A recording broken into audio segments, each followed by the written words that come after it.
अस्सलाम वालेकुम Pakistan, good morning Pakistan. आप देख रहे हैं सुबह की सोच के साथ मेरे साथ हैं गजल अशरफ और मुझे कहते हैं हसनैन लियाकत। आप सबको कहेंगे सुबह की सोच में खुशामदीद। उम्मीद करते हैं कि आपके दिन का आगाज हो चुका होगा, अच्छे से हो चुका होगा और आप बहुत पुरुमीद होंगे। आज के जितने भी आपके काम हैं वो आप करेंगे और सुबह की सोच है ना, तो एक नई सोच के साथ ही करेंगे और नई सोच के साथ हम भी आपके सामने यहाँ हाजिर होते हैं।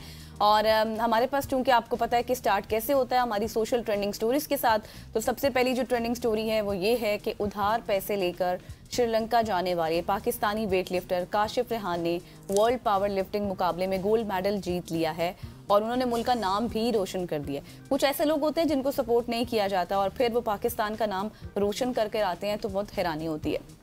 काशिफ रेहान ने 160 kilogram dead lift, 150 kilogram squat के साथ 310 किलोग्राम वजन उठाया। मुकाबले में मुख्तलिफ ममालिक के 350 से ज़ायद वेट लिफ्टर्स ने हिस्सा लिया। वर्ल्ड पावर वेट लिफ्टिंग मुकाबला 27 से 30 नवंबर तक कोलंबो में मुनक्किद हुआ।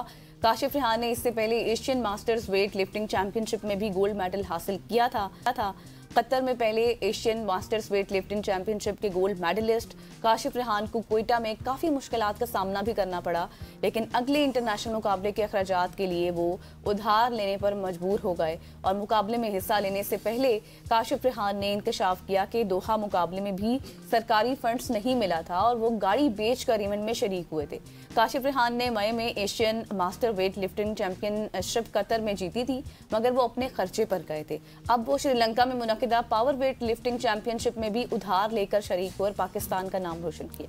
That is very unfortunate। और इस तरह की स्टोरीज हम हर दिन किसी न किसी खेल से सुनते हैं। हमारे यहाँ सिर्फ होता यह है कि आई बॉल्स क्रिकेट में, तो क्रिकेट में अगर आप गली मोहल्ले की क्रिकेट में भी कोई स्पॉन्सर ढूंढना चाहेंगे तो आपको मिल जाएगा, लेकिन अगर क्रिकेट से थोड़ा सा बाहर निकलेंगे, आप अपनी हॉकी का हाल देख लीजिए, आप अपने फुटबॉल का हाल देख लीजिए, फिर बहुत सारी ऐसी स्टोरीज़ हैं जो पिछले 1.5-2 साल से हम मॉर्निंग शो में आपके साथ शेयर करते हैं, जहाँ पे बहुत सारे बॉक्सर्स हैं, वेट लिफ्टर्स हैं, इस तरह के लोग हैं जो पाकिस्तान का नाम रोशन कर रहे हैं, लेकिन अनफॉर्चुनेटली उनको उस तरह से ऑनरशिप हम नहीं दे रहे हैं। अरशद नदीम की एक बहुत बड़ी मिसाल है कि अरशद नदीम यहाँ से प्रैक्टिस करने के लिए अपने खर्चे पे तमाम तरह उन्होंने प्रैक्टिस की, जेवलिन अपने पैसों से लिया, उसके बाद जब वो पूरी दुनिया में उन्होंने पाकिस्तान का नाम रोशन किया तो फिर पाकिस्तान को याद आया। फिर हमारे प्राइम मिनिस्टर भी ये कहते हुए नजर आए कि ये बल्कि वो जो राना मशहूद साहब से ये कहते हुए नजर आए कि ये प्राइम मिनिस्टर का विजन है, ये आपका ही विजन है, क्योंकि बाद में ऑनरशिप दे देते हैं हम। अगर हम देखते हैं कि आई बॉल ज़्यादा मिल चुकी हैं तो फिर गवर्नमेंट भी बीच में आ जाती है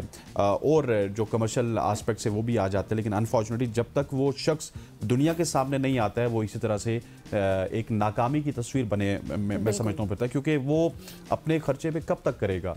अपने खर्चे पे तमाम तर चीज़ें करने के बाद मुल्क का नाम रोशन करता, और हर कोई अरशद नदीम नहीं होता। यहाँ पे बहुत सारे लोग हमारे पास आए, उन्होंने कहा कि हमें अरशद नदीम जैसा प्रोटोकॉल चाहिए।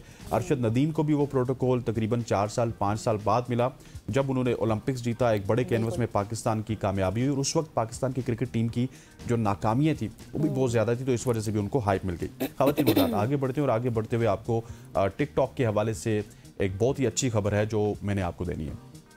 आलमी सोशल मीडिया प्लेटफॉर्म टिकटॉक ने पाकिस्तानियों के लिए अपना एड्स मैनेजर मुतारिफ करवा दिया है। माहिरीन के मुताबिक इस लॉन्च के बाद मार्केटर्स को गैर मुल्की अकाउंट्स या फिर तीसरे फरीक के एजेंसियों के बगैर इश्तिहारात की मुकम्मल मैनेजमेंट, बजट कंट्रोल और जो उनके हदफी सामीन हैं उनके मौके दस्तयाब होंगे। रिपोर्ट के मुताबिक नए इक़दाम के तहत टिकटॉक पर अब पाकिस्तानी डेबिट और क्रेडिट कार्ड से अदायगी की सहूलत भी फराम की जाएगी, जिससे इश्तिहारात की शफाफियत और आसानी में इजाफा होगा। इससे कबल मार्केटर्स को गैर मुल्की अकाउंट्स के जरिए इश्तिहारात चलाने की वजह से इजाफी लागत और महदूद कंट्रोल का सामना करना पड़ता था। अब टिकटॉक के एड मैनेजर के जरिए पाकिस्तानी कारोबार कम बजट से भी बड़े सामीन तक पहुंच सकते हैं और अपने इश्तिहारात को लोकल जुबानों जैसे उर्दू, पंजाबी, पश्तो में भी पेश कर सकते हैं। रिपोर्ट के मुताबिक इश्तिहारात देते वक्त टिकटॉक की कम्युनिटी गाइडलाइंस का और पॉलिसीज़ का मुकम्मल तौर पर आपने ख्याल रखना है ताकि इश्तिहारात बिला रुकावट चलते रहें। माहिरीन के मुताबिक इस इकदाम से मकामी छोटे कारोबार, दरमियानी दर्जे के इदारे और फ्रीलांसर्स को नए मौके हासिल होंगे, जबकि मार्केटिंग के शोबे में जिद्दत और मुकाबले की शरह भी आगे बढ़ेगी। बिल्कुल जी, आपने सही कहा है। अब ऐसा होगा कि जितने भी कंटेंट बनाने वाले हैं, कंटेंट क्रिएटर्स हैं या फिर जो दीगर लोग जो कि बिजनेसमैन आप कह सकते हैं, वो अपने तमाम तर एड्स खुद रन कर सकते हैं। उनके पास उसको मैनेज भी कर सकते हैं। तमाम तरह अथॉरिटीज़ आपके पास होंगी, क्योंकि पहले ऐसा नहीं होता था। पहले ये होता था कि जितने भी टिकटॉकर्स होते थे या कंटेंट क्रिएटर्स होते थे, बिजनेसमैन होते थे, उनको फॉरेन सपोर्ट की ज़रूरत होती थी, जितनी भी कंपनीज होती थी। अब इसमें ये चीज़ खत्म हो चुकी है। अब आप अपनी मर्जी से, इससे बहुत से मौके पैदा होंगे, जैसे आपने आखिर में बहुत एक सबसे बड़ा फर्क ये पड़ेगा ना कि जब आप एक ऐड अमेरिका से लगा देते वो आपको डॉलर्स में पड़ता था। अब जब वो पाकिस्तान में आ गया तो वो पाकिस्तानी रुपयों में आपको एक तो वो पड़ेगा और वो सस्ता पड़ता है। आप जब भी देखेंगे बाहर की सर्विसेज थोड़ी सी महंगी होती है, जब वो सर्विसेज पाकिस्तान में आ जाती हैं तो वो पाकिस्तान की ग्रोथ के हवाले से, पाकिस्तान की मईशत के हवाले से वो काफी ज्यादा आपको सस्ती पड़ती है। बिल्कुल। और इसके साथ साथ जो आपने कहा कि कुछ इसकी लिमिटेशंस होंगी, उसका ख्याल आपने रखना होगा। और ये जबरदस्त बात थी कि आप किसी भी ज़बान में, पश्तो में, पंजाबी में, किसी भी तरह आप अपने ऐड को रन कर सकते हैं। आगे बढ़ते हैं। और अब क्योंकि सर्दियां हैं और आपने अक्सर ये चीज़ महसूस की होगी कि सर्दियों में हमारा जो फ़ोन होता है ना, उसकी बैटरी थोड़ी सी कम हो जाती है या फिर जल्दी ख़त्म हो जाती है। अक्सर मैंने भी ये बात नोट की है, मेरे साथ भी ऐसा होता है। अच्छा, लेकिन ऐसे होता है? हाँ, जब आप नॉर्मल, जी बिल्कुल, जब आप नॉर्मल फ़ोन यूज़ कर रहे होते हो ना, तो उसके मुकाबले में आप देखिए कि जब ठंड होती है तो आपका फ़ोन जल्दी बैटरी ख़त्म कर देता है। अच्छा। ये चीज़ मैंने कई बार नोट की थी, लेकिन मुझे इसके ऊपर पता नहीं था कि ऐसा होता क्यों है। तो अब मुझे भी पता चला कि ऐसा होता इसलिए है। ये मैं आपको बताती हूँ। ये मसला सिर्फ आपके साथ नहीं बल्कि बहुत सारे सार्फिन के साथ आम है, क्योंकि फ़ोन की बैटरीज वाकई सर्दी के असरात से मुतासिर होती हैं। लेकिन ये होता क्यों है? ये बिल्कुल वैसे ही है जैसे इलेक्ट्रिक गाड़ियों की जो बैटरीज होती हैं वो सर्दियों में कम कारकर्दगी दिखाती हैं। सर्दियों में हर चीज आवाज करती है। आपकी गाड़ी में भी देखें ना तो वो स्टार्ट करते हुए हर चीज जैम हो जाती है। बिल्कुल। तो इसकी वजह फ़ोन में इस्तेमाल होने वाली बैटरीज के केमिकल्स का रद्द-ए-अमल होता है। ज़्यादातर स्मार्टफोन्स में लिथियम आयोन्स बैटरीज का इस्तेमाल किया जाता है, जिनमें इलेक्ट्रोलाइट्स नामी सयाल, यानी सयाल कहते हैं लिक्विड को, वो मौजूद होता है। और ये सयाल चार्ज ज़रात को मुंतकिल करने में मदद देता है, जिससे जो बरकी तवानाई पैदा होती है सर्द मौसम या कम दर्जा हरारत में, ये अमल सुस्त हो जाता है, जिसकी वजह से बैटरी जल्दी ख़त्म होने लगती है। और लिथियम आयोन सर्दी के मौसम में सुस्त हो जाते हैं और इलेक्ट्रोड से दुरुस्त तौर पर राब्ता नहीं कर पाते, जबकि क्या होता है कि बैटरी इतना करंट पैदा नहीं कर पाती, जिसके बाद आपका फ़ोन की जो बैटरी होती है वो बहुत तेज़ी से ख़त्म हो जाती है। माहिरीन ये बताते हैं कि फ़ोन बैटरी 18 सेंटीग्रेड से 26 डिग्री सेंटीग्रेड दर्जा हरारत बेहतरीन होता है, जबकि मिसाली चार्जिंग दर्जा हरारत 1 से 45 डिग्री तक होता है। तो ये वजह है कि आपकी बैटरी क्यों जल्दी खत्म होती है। बिल्कुल ऐसी है। एक तो ये है कि जो जब इन्होंने मिसाली जो डिग्री सेंटीग्रेड है वो 1 से 45 बताया है, और ये सर्दियों की कहानी तो गजल ने आपको बता दी है। गर्मियों में भी आपका फोन हीट होता है, और जब हीट होता है तो उस वक्त भी वो ज्यादा बैटरी खाता है। सो ज्यादा गर्मी भी फोन के लिए अच्छी नहीं है और ज्यादा सर्दी भी फोन के लिए अच्छी नहीं है। उसका आइडियल टेम्परेचर 18 से 26 के दरमियान है। और ये आप अगर देखें कि आप पहाड़ी इलाकों में चले जाए, वहां पे भी आपको आइडियली गर्मियों में भी 18 से 26 के दरमियान ही वेदर मिलता है, और वो आपको बड़ा प्लीजिंग होता है। अक्टूबर के महीने में इस्लामाबाद में और रावलपिंडी में भी आपको ऐसा वेदर मिलता है। सो जो वेदर इंसान के लिए अच्छा है वही हमारे मोबाइल के लिए भी अच्छा है। खवातीन हज़रात, आगे बढ़ते हुए आपको बताते हैं एक और हैरत अंगेज खबर। 740 किलोमीटर फी घंटा की तेज हवाओं में खतरनाक फोटोग्राफी की गई, और भारत के साबिक navy officer captain Navjeet Singh की इंतहाई बुलंदी पर चलने वाली खतरनाक हवाओं में एरियल फोटोग्राफी करते हुए एक हैरानकुन वीडियो वायरल हुई है, जिसने दुनिया भर के नाजरीन को दंग कर दिया। वीडियो में कैप्टन सिंह को एक हेलीकॉप्टर के दरवाजे पर खड़े देखा जा सकता है, जबकि वो जमीन से 10 से 20 हजार फीट की बुलंदी पर 740 किलोमीटर फी घंटा की तेज, सर्द और बेरहम हवाओं का मुकाबला कर रहे हैं। सोशल मीडिया पर वायरल वीडियो में सिंह जोरदार झोंकों में कैमरा थामे नजर आते हैं। हवा में इतनी शदीद शिद्दत थी कि उनका चेहरा लरज़ उठा, गाल पीछे धकेले जा रहे थे, होंठ कपकपा रहे थे और आंखें उनकी तंग हो रही थी। बुलंदी की यखबस्ता हवाओं के दबाव से उनकी जिल्द लहरों की सूरत हिलती हुई दिखाई दे रही थी। उन्होंने कैप्शन में लिखा कि हवा सिर्फ छूती नहीं है, चेहरे से टकराकर इसे हिला देती है, और जल्द जो आपकी जिल्द है वो लहरा उठती है, पट्टे आपके मुड़ जाते हैं और आंखें धुंधला जाती हैं। सिंह के मुताबिक हेलीकॉप्टर को जानबूझकर बगैर केबन प्रेशर के उड़ाया जाता है, जो फौजी मिशंस में रेस्क्यू और एरियल फोटोग्राफी के लिए अमूमी तरीका है। जैसे ही दरवाज़ा खुलता है, फोटोग्राफर को हवा के बेपनाह दबाव का सामना करना पड़ता है, खुद को संभालना पड़ता है और सीट बेल्ट और रस्सी से बंधे होने के बावजूद तस्वीर का जाविया दुरुस्त करने के लिए चंद ही लम्हे आपके पास मौजूद होते हैं। मतलब इतनी हैरानकुन और खतरनाक फोटोग्राफी इन्होंने की है और देखने में भी वैसे लग रहा है, ये जो इनकी वीडियो इस वक्त आप देख रहे हैं कैसे उनका फेस जो है उस पर हवा आ रही है। और ये मैं हैरान हो रही थी जब आप ये स्टोरी बता रहे थे कि वाकई ये हवा की निस्बत इस तरह से हो रहा है। उनका बिल्कुल फेस, उनके गाल, जिस तरह उनके होंठ कपकपा रहे हैं और उनसे आंखें भी धुंधला गई हैं, उनसे हो ही नहीं रहा कोई भी पिक्चर बनाना। इतनी खतरनाक फोटोग्राफी मैंने तो कभी वैसे नहीं देखी, अभी इस पिक्चर में देखी। एक्चुअली हम जब पहाड़ों में होते थे ना, जब बचपन की बात है, तो अक्सर हम ट्रैवल करते थे बसों की छतों पे। अच्छा। तो जब बस चलती थी 100-150 किलोमीटर की स्पीड से ना, तो आपका चेहरा अजीब सा हो जाता है। ये तो 700, ये तो बहुत 800 की स्पीड है, लेकिन वो 100-150 की स्पीड में भी ना आपका चेहरा अजीब हो जाता है, आंखों से पानी आना स्टार्ट हो जाता है। इस तरह की सूरत हाल का आपको सामना करना पड़ता है। लेकिन खैर जी, इन्होंने ये खुद भी बताया कि कितना खतरनाक एक्सपीरियंस रहा है और फिर उन्होंने ये भी बताया कि हेलीकॉप्टर को क्यों बगैर किसी कैबिन प्रेशर के उड़ाया जाता है, क्योंकि हवा का दबाव इतना ज्यादा होता है। आगे बढ़ते हैं जी, और एक ऐसी दुनिया जहां हकीकत और फरेब के दरमियान जो फर्क है, अब आप ये कहें कि वो तेजी से धुंधला रहा है। ये तो हमारी दुनिया में भी है। हाँ बिल्कुल, आप सही कह रहे हैं। और हमने अभी पिछले दिनों में बहुत बात की थी मसनूई ज़हानत यानी कि एआई के हवाले से, लेकिन कुछ ऐसी भी चीज़ें हैं जिनके ऊपर से अब वाज़े तौर पर पर्दा हट जाए तो बेहतर होगा, ताकि आपको कुछ चीज़ें समझ आ जाए। मसनूई ज़हानत ने सच्चाई के रवायती पैमानों को हिला कर रख दिया है। हाल ही में भारत में पेश आने वाला एक वाक़या इस खतरनाक तब्दीली की वाज़ेह मिसाल बन गया है, जहां एक दफ्तर के मुलाजिम ने अपने स्मार्टफोन पर गूगल के जेमिनी नैनो की मदद से अपने बाजू पर एक जाली चोट की इंतहाई हकीकी तस्वीर बना ली। क्या बात है। बिल्कुल, इस तस्वीर में मौजूद सूजन और जख्म के निशानात और शेडोज कुदरती थे कि एचआर ने चंद मिनट के अंदर उसकी पेड लीव मंजूर कर ली।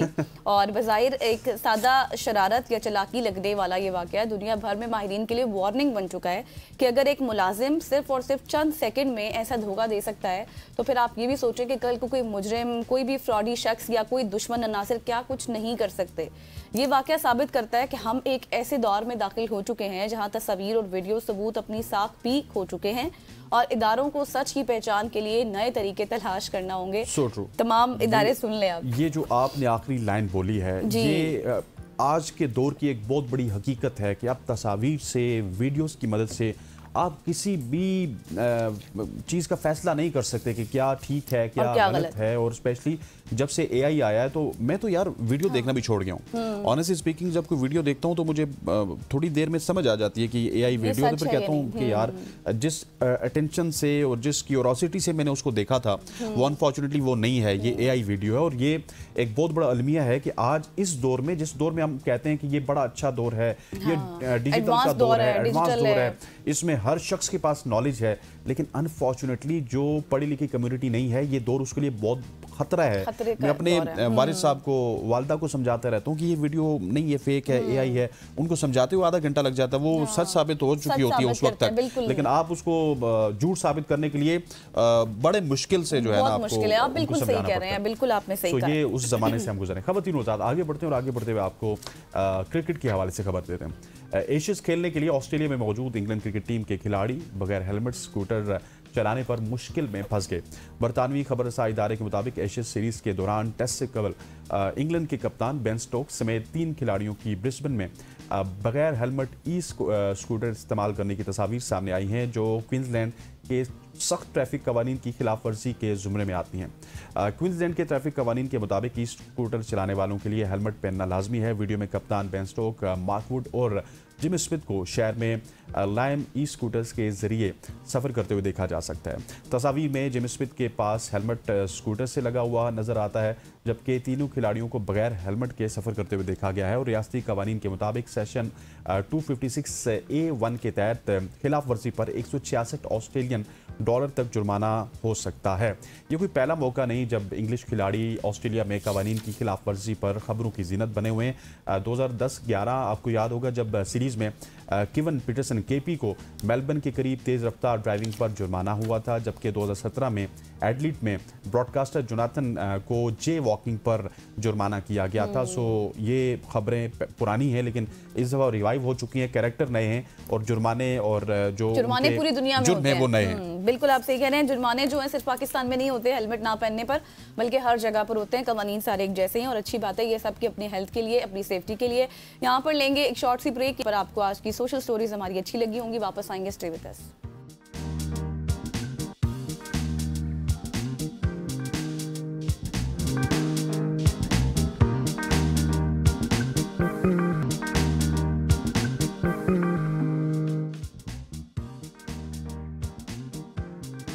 वेलकम बैक खवातीन वज़ात। अब हम बात करेंगे पंजाब की। पंजाब में नए ट्रैफिक रूल्स ने पूरे सूबे को हिला कर रख दिया। थाने कम उम्र ड्राइविंग करने वाले तलबा से बढ़ गए हैं। सिर्फ ज़िला ओकाड़ा में एक ही दिन 200 से ज़ायद मकामात पर इस तरह के मुकदमे दर्ज हुए, जबकि 24 घंटों के अंदर 38,000 से ज़्यादा चालान होकर 3.25 करोड़ रुपए इकट्ठे हुए।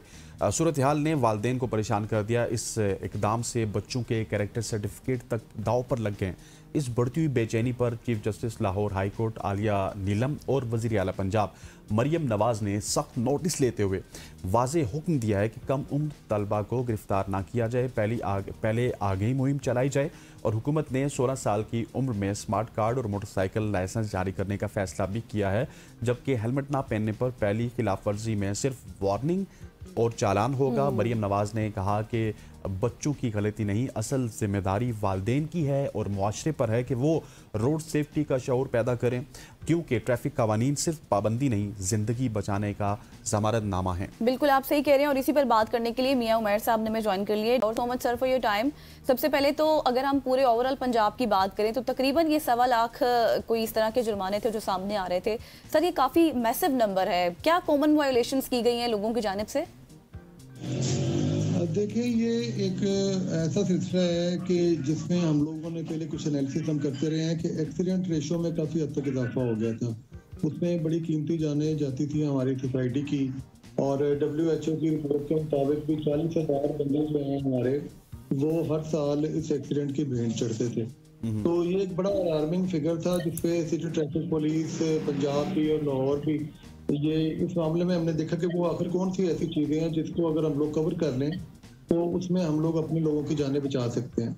बेसिकली ये कोई रेवेन्यू या कोई ऐसी चीज़ नहीं है। हमारा जो मकसद है वो सिर्फ और सिर्फ एक महफूज मुआशरे को एक तश्कील देने की बात है। उस सिस्टम में मोटर व्हीकल ऑर्डिनेंस 1965 में ये 5-6 दिन पहले अमेंडमेंट की गई। उस अमेंडमेंट के बाद जीरो टॉलरेंस पॉलिसी रखते हुए तमाम जो वायलेशन थी उनके खिलाफ क्रैकडाउन किया गया, और उसका सिलसिला हम लोगों ने गवर्नमेंट ऑफिशियल व्हीकल से शुरू किया, क्योंकि अमूमन लोगों के ज़हन में ये तासुर आता है कि जी आप लोगों के तो चलान कर देते हैं, लेकिन जो बड़े लोग हैं, बड़े डिपार्टमेंट की गाड़ियां हैं, सरकारी गाड़ियां हैं, पुलिस ऑफिसर्स हैं, उनके खिलाफ कार्रवाई नहीं की जाती।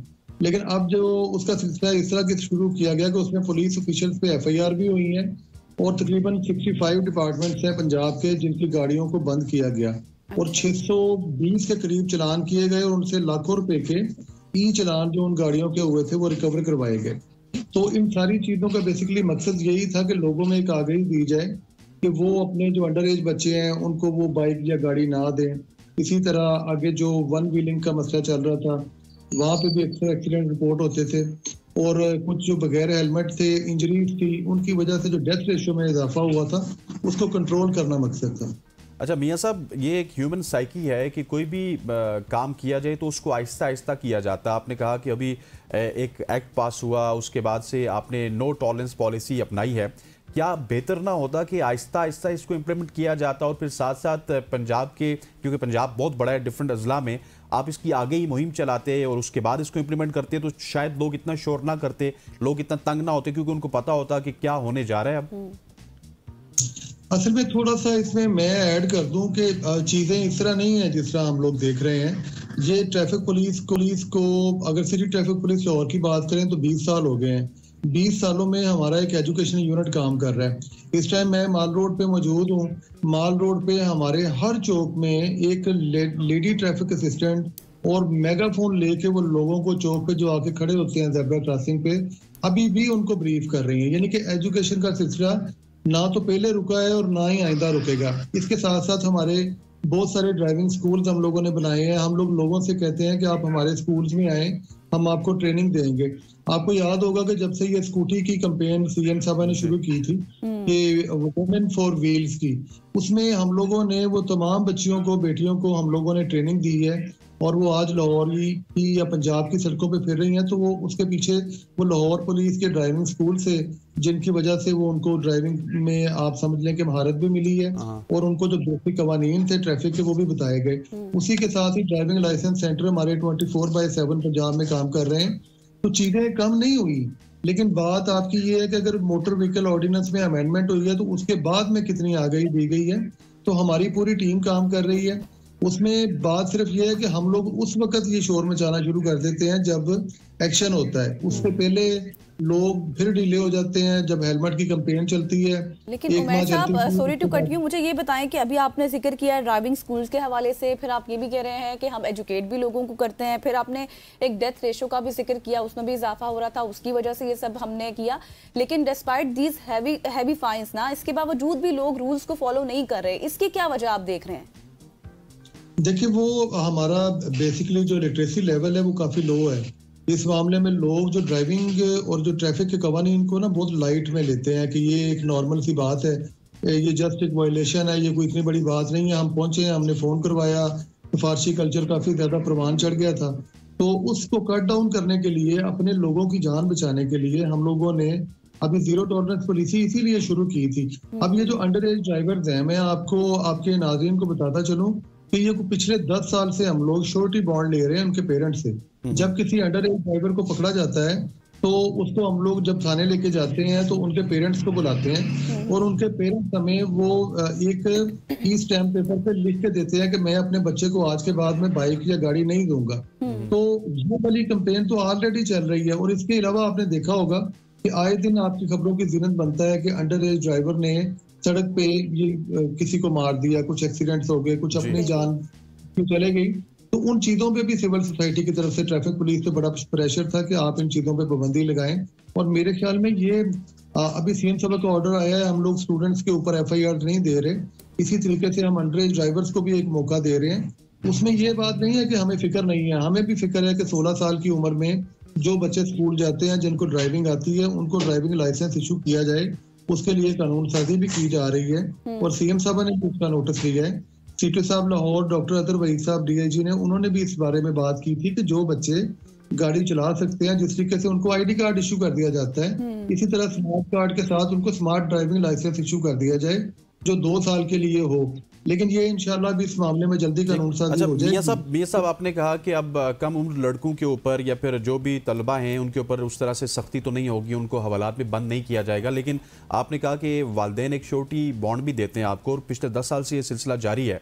तो अगर किसी कम उम्र लड़के को आप इस तरह से देखते हैं खिलाफ वर्जी करते हुए, तो उसके वालिदैन को भी बुला के आप पूछताछ कर सकते हैं और उनके वालिदैन को जुर्माना भी कर सकते हैं। उनको अगर बंद कर लें तो ज़्यादा बेहतर है, शायद वो उसके बाद उसकी ज़्यादा अच्छी तरबियत कर सकते हैं। क्या ये भी आपके कोई प्लान्स में है?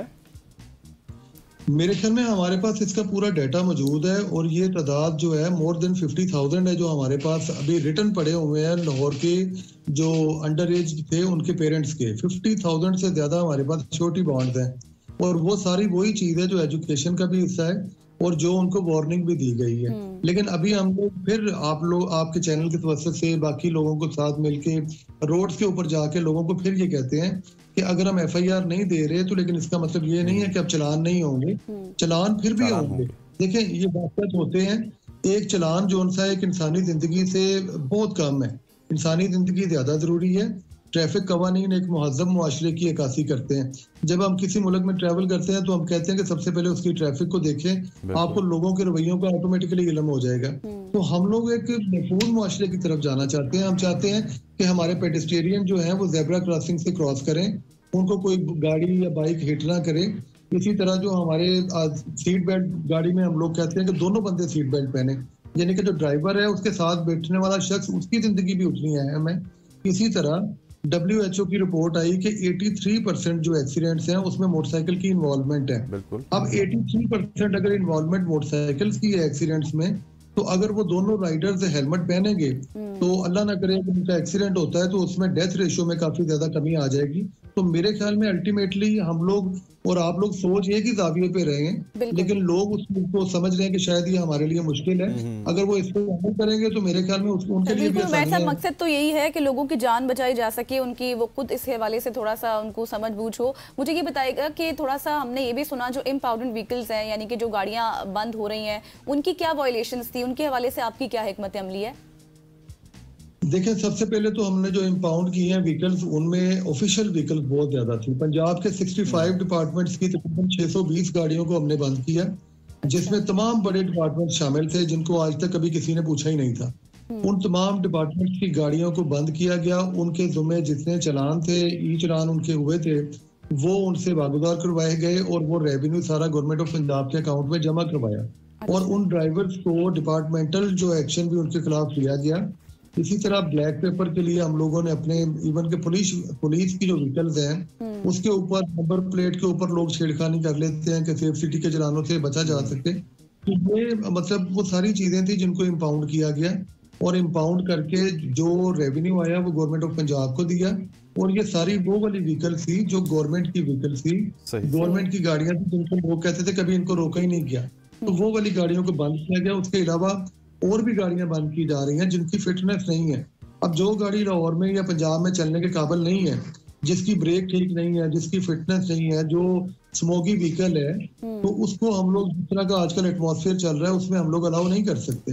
उन गाड़ियों को भी बंद किया गया। सही हो गया sir, thank you so much for joining us. मियां उमैर साहब हमारे थे डीएसपी ट्रैफिक लाहौर, जो कि इस वक्त जो ट्रैफिक के ई चालान से उनके हवाले से बात कर रही थी और बड़ी कंप्रिहेंसिव डिस्कशन हुई हमारी इस तमाम टॉपिक के ऊपर। यहाँ पे वक्त हो चाहते हैं एक शॉर्ट सी कमर्शियल ब्रेक का, ब्रेक लेते हैं, वापस आते हैं, हमारे साथ रहिएगा।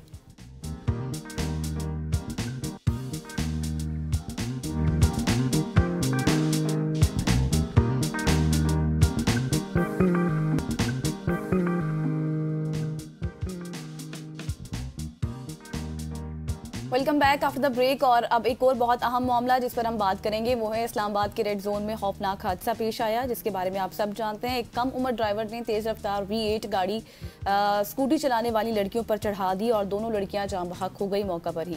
ड्राइवर को मौका से गिरफ्तार कर लिया। अदालत ने कमसन मुल्जिम को 4 रोज़ा जिस्मानी रिमांड भी उसका मंजूर कर लिया और जान बहक होने वाली लड़कियों की नमाज जनाजा भी अदा कर दी गई है। पुलिस के मुताबिक मुल्जिम ने बयान दिया है कि हादसे के वक्त वो स्नैपचैट पर वीडियो बना रहा था और वाक़े के बाद उसने अपना मोबाइल फ़ोन कहीं फेंक दिया। और कम उम्र मुल्जिम के पास ड्राइविंग लाइसेंस भी मौजूद नहीं था। मुल्जिम के वालिद का ताल्लुक भी अदलिया से है और पाकिस्तान में ये पहला वाक़या नहीं है। ये भी आपको मैं बता दूं कि बार बार हम देख चुके हैं कि बाअसर ख़ानदानों के बच्चे और ताकतवर जो शख्सियात हैं आम शहरियों की जान लेकर भी कानून की गिरफ्त से वो बच निकलते हैं। कभी कराची में वो खातून पर 4 मासूम लोगों को जो हमने देखा था कि वो कार साज रोड पर वो उस तरह से रोन देती है। कभी साबिक MPA खुलम खुला कोयटा में एक ट्रैफिक वार्डन को कुचल देते हैं और अब ये वाकया पेश आया। तो सवाल फिर ये है ना कि क्या इस मुल्क में अमीर और ताकतवर के लिए कानून हमेशा नर्म रहता है? क्या इस बार भी यही होगा? इसी पर आज हम बात करें। बिल्कुल इसी पे बात करने के लिए हमारे साथ मौजूद ABN न्यूज़ इस्लामाबाद जमान मुगल साहब, thank you so much for joining us. Sir, सबसे पहले तो इस वाक़े की तफसीलात जानना चाहूँगा कि इस तरह के वाक़यात तो बहुत ज़्यादा होते हैं, लेकिन अब ये इस्लामाबाद में भी हो रहा है क्योंकि इस्लामाबाद में सेफ सिटी के इंतजामात बहुत अच्छे होते हैं। इस्लामाबाद में अभी तो वो कह रहे हैं कि M टैग और E टैग के बगैर वाली गाड़ी यहाँ पे दाखिल नहीं हो सकती। सो इन तमाम तरह इंतजामात के बावजूद भी इस तरह के वाक़यात हो रहे हैं। अब किसी भी वाक़े का होना ये एक तो अनफॉर्चुनेट है और दूसरा ये है कि उसका किसी लॉ इन्फोर्समेंट के साथ ताल्लुक नहीं होता, क्योंकि अगर कोई लापरवाही कर रहा है या वो तेज़ रफ्तारी से गाड़ी चला रहा है तो उसकी एक इंडिविजुअल जो है वो एक्टिविटी कर रहा है। तो हम इस तरह का कोई वाक़या हो जाना और उसके बाद उसके ऊपर एक्शन ना लेना या नरमी से एक्शन लेना, वो हौसला बढ़ाता है हमारे नौजवान नस्ल का कि हम तो किसी आला शख्सियत के बेटे हैं, किसी बिजनेसमैन के बेटे हैं, किसी रईसज़ादे के बेटे हैं, किसी ब्यूरोक्रेट के बेटे हैं, तो कानून हमारे लिए नरमी दिखाएगा। मैं अमूमी तौर पे जो है वो इस्लामाबाद पुलिस को हमेशा जो है ना उनकी जब कभी कोई खूबी होती है तो उसको भी बयान करता हूँ, हाईलाइट करता हूँ। और ABN के प्लेटफार्म से हमने हमेशा जब पुलिस ने कुछ नेग्लिजेंसी की है, कोताही की है, तो उसको भी हमने ओपनली डिस्कस किया है, इसलिए कि निशानदेही करें ताकि उसमें बेहतरी आ सके। लेकिन इस वाक़े के हवाले से जिसमें इस नौजवान ने स्कूटी पे 2 बच्चियों को कुचला है, इसके हवाले से मैं क्रेडिट देना चाहूँगा इस्लामाबाद के IG कि उन्होंने 2 ऐसे अफसर लगाए हैं जिसमें एसएसपी ऑपरेशन है अली रजा कादी और एसएसपी ट्रैफिक है हमजा हमायूं, कि उन दोनों ने बिल्कुल किसी किस्म का कोई दबाव जो है वो अपने ऊपर नहीं लिया। दबाव आया था कि यहाँ पे कुछ नरमी दिखानी है, मुख्तलिफ हल्कों से दबाव आया था, लेकिन दोनों ने स्ट्रेट वे ये कह दिया था कि इसको हमने एग्जाम्पल बनाना है। अगर हम इसको एग्जाम्पल नहीं बनाते तो इस्लामाबाद में आए रोज इस तरह के वाकयात होना शुरू हो जाएंगे, क्योंकि 4 रोज पहले ईरान एवेन्यू पे भी इसी तरह का एक वाकया हुआ था, वहां पे भी एक कैजुअलिटी हुई थी। तो यहाँ पे दोनों जो एसएसपी है उन्होंने बाकायदा स्टैंड लिया और उन्होंने कहा कि इस मुलजम को हम गिरफ्तार भी करेंगे और कानून के मुताबिक इसके खिलाफ कार्रवाई भी होगी। और हमने देखा कि मुलजम की गिरफ्तारी भी अमल में आई है। और शादो नादर ऐसे वाकयात होते हैं कि जब कोई एक्सीडेंट होता है तो एक्सीडेंट में किसी का रिमांड लिया जाए। अमूमी तौर पर यह होता है कि एक्सीडेंट में बंदे को जुडिशल किया जाता है, अगले दिन कोर्ट उसकी जमानत ले लेती है, लेकिन इसके अंदर उसकी गिरफ्तारी भी हुई है और गिरफ्तारी के बाद 4 रोज़ा रिमांड भी हुआ है और पुलिस ने बाकायदा कोर्ट में आर्गू किया है। और मैं ये समझता हूँ कि अदलिया को भी इस पे शाबाश है कि उन्होंने बाकायदा इस कोर्ट में रिमांड दिया है। वो चाहते तो जुडिशल भी कर सकते थे, उनकी डिस्क्रिप्शन है, और जुडिशल के बाद उसकी बेल भी अब तक हो चुकी होती, लेकिन उन्होंने उस पर रिमांड दिया है और रिमांड के बाद अब दोबारा जब उसको पेश करेंगे। हाँ, निचली सतह पे कभी कभार ऐसा ज़रूर होता है कि कभी किसी को हल्का फुल्का रिलीफ देना हो तो उसकी जैसे एज का इशू चल रहा है, हालांकि उसका आईडी कार्ड तो सामने आ चुका है और वो अंडर एज भी है, लेकिन अगर किसी को रिलीफ देना हो तो वो वजदा तौर पे कुछ और चीज़ें जो है बन जाती हैं, बना के उनको पेश भी कर दिया जाता है कि इसकी एज पूरी है, अंडर एज नहीं है।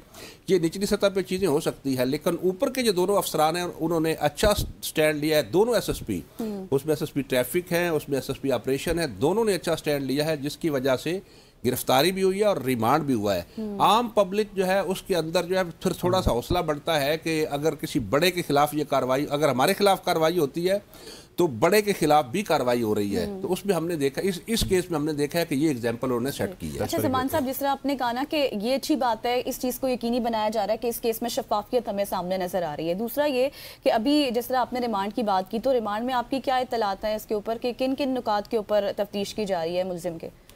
एक तो पुलिस जो है उनका ये कहना था कि हमने वो जो इनके पास, चूँकि वो असला तो उन्होंने ऑलरेडी जो पिस्टल था बरामद कर लिया, और दूसरा ये था कि उसने अब स्टेटमेंट अपनी दे दी कि जी मैं उस वक्त जो है वो स्नैपचैट बना रहा था और मैंने वो फ़ोन जो है उसको गिरा दिया है। अब पुलिस ये देखना चाह रही है कि ये जो नेग्लिजेंसी हुई है इसके महरकात क्या थे और क्या इसके साथ कुछ और लोग भी मिले हुए थे या ये अकेला था, इसने खुद ही किया है। अगर इसके साथ और लोग मिले हुए हैं तो वो कौन कौन से लोग हैं, क्योंकि हमने बाज़ औक़ात देखा है कि जैसे हमारे यंग जनरेशन जो है वो ओवर स्पीडिंग करती है, ड्रिफ्टिंग करती है, तो उसमें एक लड़का नहीं होता, उसमें इनके ग्रुप्स होते हैं और वो जब ये काम करते हैं तो फिर उसको इंस्टा पे, सोशल मीडिया ऐप्स पे उसको डालते हैं, उसकी पब्लिसिटी भी करते हैं। तो उसका फ़ायदा पुलिस को ये होता है, वो यंग जनरेशन तो अपनी पब्लिसिटी के लिए करती है, लेकिन पुलिस को ये फ़ायदा होती है कि उन अकाउंट्स के ज़रिए जो है उनको ट्रेस करती है और ट्रेस करने के बाद उनकी गिरफ्तारियां भी की जाती हैं। रमज़ान मुबारक में ABN ने इसके ऊपर डिटेल में जो है वो चीज़ें की थी, जिससे कोई 200 के करीब जो नौजवान हैं उनकी गिरफ्तारियां भी हुई, उनकी गाड़ियां भी थानों में बंद हुई।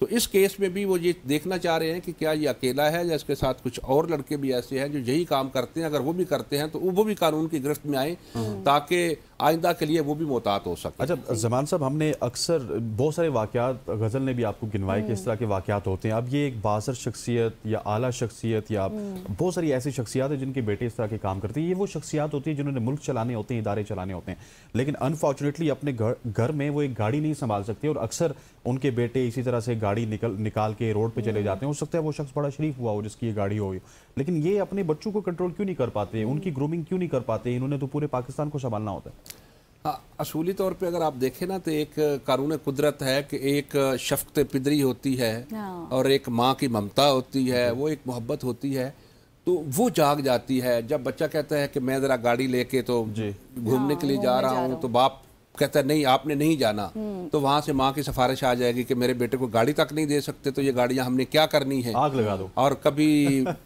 अगर माँ रोक दे तो बाप कह देता है कि नहीं तुम्हें क्या है, मेरा बेटा लेके जा रहा है तो उसको जाने दे। चाहिए तो ये कि वालिदैन बच्चों की तरबियत इस अंदाज में करें कि वो ये उनको बताएं कि अगर आप कुछ भी गलत करेंगे तो उसका इल्ज़ाम हमारे ऊपर आएगा कि हमने आपकी तरबियत नहीं की है। तो लेकिन यह है कि जो ब्यूरोक्रेट्स आप ले लें या जुडिशरी से जिन लोगों का ताल्लुक है या अपना इंतज़ामिया से ताल्लुक़ है, तो वो लोग कोशिश करते हैं कि जी हम अपनी एक्टिविटीज़ में फंसे हुए हैं, ड्यूटीज़ में फंसे हुए हैं, तो बच्चों के ऊपर इस नोयत की वो रिस्ट्रिक्शन नहीं लगाते, पाबंदियाँ नहीं लगाते। और कुछ हम जो आज़ाद ख्याल बनने के चक्कर में रहते हैं तो बच्चों को ज़्यादा आज़ादी देती है, और वो आज़ादी जो हमारे गले पड़ती है, और वो ना सिर्फ खुद मरते हैं बल्कि कई और कीमती जाने भी साथ ले जाते हैं, और अगर खुद नहीं भी मरते तो बाकियों का वो जो है वो कबाड़ा कर देते हैं। तो इस तरह की सूरत हाल सामने आती है। अच्छा ज़मान साहब, अभी अहले खाना जो बच्चियाँ हैं उनके अहले खाना का मौक़िफ़ क्या है, वो क्या किस तरह से इंसाफ की अपील कर रहे हैं? उनकी तरफ से बाकायदा मुकदमा का अंदराज करवा दिया गया है, और उसी मुकदमा के अंदराज के बाद ही ये सारी कार्रवाई हुई है। तो जब बच्चियाँ चली गई हैं, जाने वाले ने चले जाना होता है, तो इंसाफ का तकादा तो यह है, चूँकि ये कोई जानबूझ के कत्ल नहीं किया गया, ये एक इत्तफाकिया हादसा इसको डिक्लेयर किया जाता है। तो अब जो प्रैक्टिस चलती है उसमें तो यही है कि अगर उनकी कोई अच्छी कंपलसेशन हो जाए तो चलो ये है कि उनका ख़ानदान जो है वो पलता रहेगा। अब डिपेंड करता है कि उनकी अच्छी कंपलसेशन होती है या कानून के मुताबिक ये कार्रवाई आगे बढ़ती है, तो ये कार्रवाई कहाँ जाकर रुकती है, किस तरह से। तो बज़ाहिर तो यही है कि अगर अच्छी कंपलसेशन हो जाए तो उनके लिए भी इसी में फ़ायदा है। आप कंपनसेशन की बात कर रहे हैं, लेकिन इस वक्त जो केस है और जिस तरह आपने तारीफ़ की है CTO की, SSP ऑपरेशन की, तो क्या आपको लगता है कि ये केस अपने मंतकी अंजाम तक पहुँचेगा और लवाहिकीन को कंपनसेशन मिलेगी? आज जिस तरह ये केस अभी चल रहा है उसमें तो वाज़े नज़र आ रहा है कि अगर उसकी 4 रोज़ बाद दोबारा रिमांड नहीं भी होता, वो जुडिशल भी हो जाता है, तो जुडिशल होने के बाद भी ये केस का ट्रायल होता रहेगा, तो उसमें उसको कन्विक्शन भी हो सकती है। तो वो बचेंगे, क्योंकि उनके वालिद साहब जिस पोस्ट पे बैठे हैं उस पोस्ट का तकादा यह है कि वो इस मामले से निकलें और किसी ना किसी तरीके से जो है वो सुलह हो जाए और कंपनसेशन दे के वाइंड अप करें, ताकि उनके ऊपर भी लगा हुआ टैग जो है वो कम से कम उसमें कोई खामोशी आ। थैंक यू सो मच ज़मान मुगल साहब, आप हमारे साथ मौजूद थे और इस केस के ऊपर इन डिटेल हम गुफ्तगू कर रहे थे। और अब देखते हैं कि इस केस की आगे चलकर प्रोसीडिंग किस तरह से होती है, क्या क्या मजीद पेशरफ्त होती है, आपके साथ डिस्कस किया जाएगा। यहाँ पर लेंगे एक शॉर्ट सी ब्रेक, वापस आएंगे, स्टे विद अस।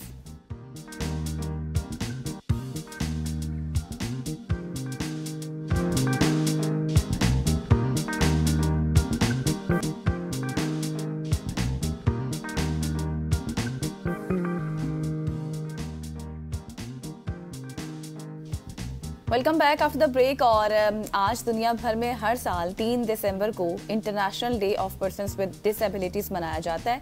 और आज है 3 दिसंबर, जिसका मकसद माजूर अफराद के हकूक़, उनकी शमूलियत, मसावी मौक़े और समाजी और माशी रुकावटों के खात्मे के लिए शऊर को उजागर करना है।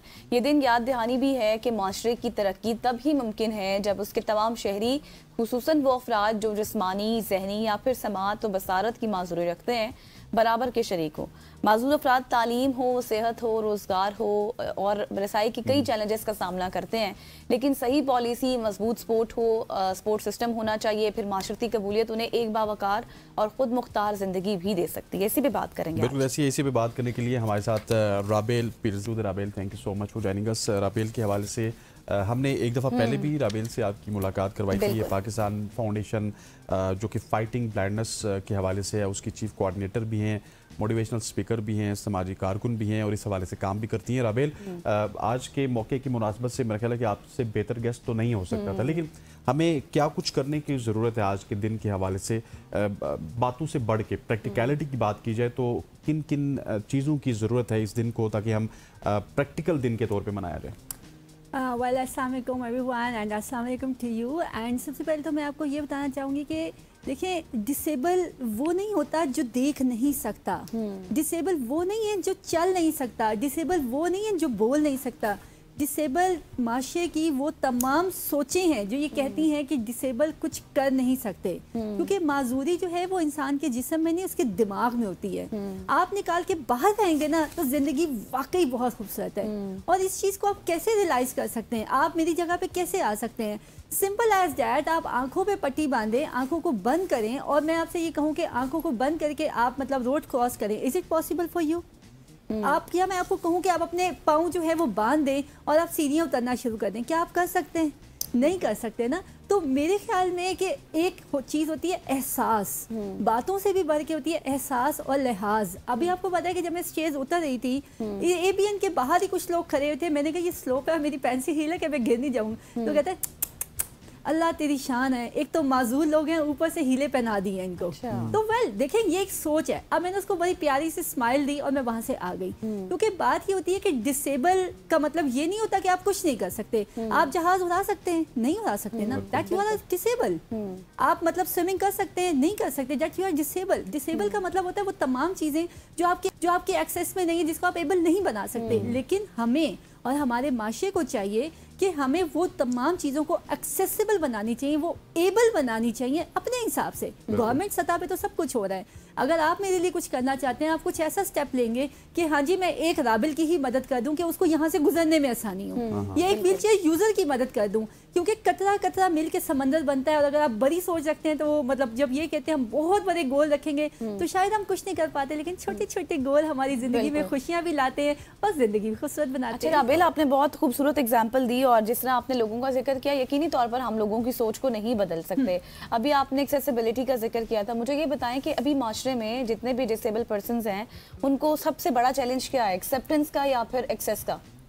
देखिए बात यह है एक्सेप्टेंस और एक्सेस, क्योंकि मैं काम कर रही हूँ ऑल ओवर द कंट्री, तो हमारा ताल्लुक जो है यहाँ के पाकिस्तान के हर तरह के विजुअली इम्पेयर्ड के साथ है। अब मैं आपको एक ऐसी बात बताऊँ, आज मैं सुबह भी ये बात कर रही थी, आपके लिए हैरत अंगेज तौर पे बात होगी कि मर्दमशुमारी की जब बात आती है ना, लोग अपने बच्चियाँ, विजुअली इम्पेयर्ड बच्चियाँ, डेफ बच्चियाँ घर में छुपा देते हैं कि उनको लाते ही नहीं है, घर वाले ही कुछ जगह पे एक्सेप्ट नहीं करते। और सबसे बड़ा यहाँ पे हमारे साथ नाइंसाफी क्या होती है कि हम वाइट किंग यूजर हैं, ठीक है, लेकिन हमारे जो आईडी कार्ड्स है उसके ऊपर कुर्सी बनी हुई है। इसका सबसे बड़ा नुकसान यहाँ पे होता है कि जब आप जॉब्स लेने जाते हैं तो ब्लाइंड और डेफ एंड डम्ब को जॉब्स नहीं मिलती। क्यों नहीं मिलती? क्योंकि वो एक्सेसिबिलिटी भी नहीं है और एक्सपेक्टेंसी नहीं है।